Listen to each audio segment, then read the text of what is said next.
really surprised by the content, but even more surprised by his attitude and behaviour within it.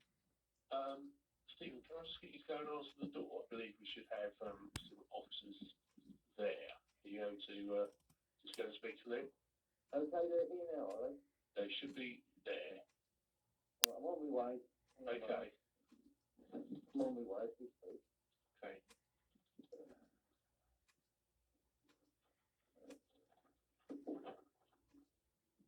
Oh, hello, buddy. How are you, all right? Cyril had apparently confessed to murdering his wife. So there are elements of this murder that are almost unique. So I personally have dealt with a number of murders over the years, and this is the only occasion where I've actually had the offender making a confession at an early stage to having killed.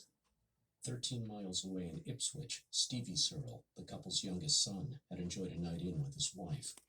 I was actually here, it was prior New Year, so it was like the day before New Year's Eve. Obviously, as you do, it's that season and, celebration. We'd had a few drinks that night, me and my wife. As you do, it gets to around about, 11 or so, we're getting a bit tired, nothing else new on telly, so we go to bed. My doorbell goes at like 4 in the morning, and I instantly bounced out of bed. I didn't want to wake my children up to my doorbell going off, and then so I answered it, and basically it was like, hi, this is Suffolk Police. Nothing could have prepared him for what the police had to say.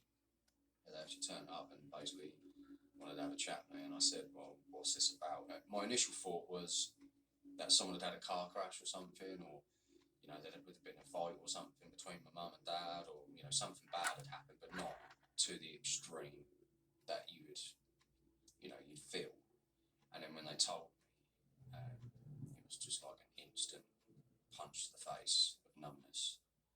It was more painful. I'd broken my bones before, but that broke me.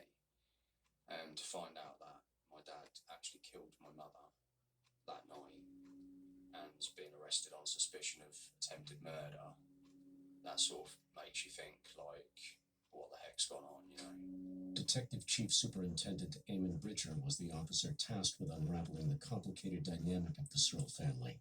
I think when we speak to the family, there were times of tenderness, and as a family there were happy times as well. Obviously, all relationships go through good and bad times. It was clear there were long periods where this relationship was toxic.